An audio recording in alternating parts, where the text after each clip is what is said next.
Helo, Will ydw i o Bwrdd Twristiaeth Hansh, a heddiw dwi'n mynd I fynd â chi rownd fy mhentre I, sef Crymych.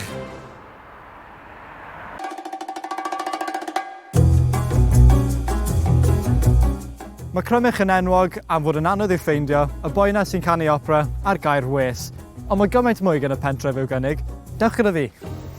Mae popeth I chi angen ar y stryd fawr.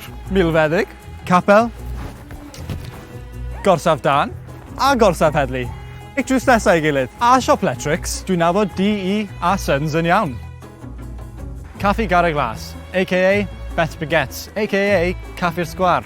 Basically a cafe with an identity crisis, nonetheless a banging friar. Clwb rygbi Crymych, hwb y gymuned, gwir crown jewels y pentre, ba, 7 out of 10. Gawch chi noson o hwyl a sbri gyda'r charming local pissheads. Side note, Crymych Arms, pretty much identical I Clwb Rygbi Crymych. Enw gwahanol, same shithousery. Tŷ Kebab Crymych, newyddion huge pan nath hwn cyrraedd. O street raves, orgies, flares, fights, popeth. Massive clutch i'r Crymych economy. Cyflym, rhad, cyfeillgar, un o hotspots y pentre. Croeso I Ysgol y Preseli. Edrych fel carchar ar y tu fas, yep, still yn edrych fel carchar ar y tu fewn. Dyma 5 peth da am Ysgol y Preseli. 1. Rugby. 2. Joe Allen. 3. Paninis delicious. Diolch merched y pantry.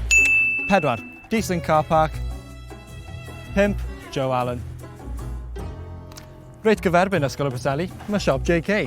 Dewis da o juicy fuck-off pasties a sausage rolls. Excellent crime rate yn Crymych, by the way. Dim ond un disgybl sy'n cael ei bwrw gan car tra'n croesi'r siop pob blwyddyn.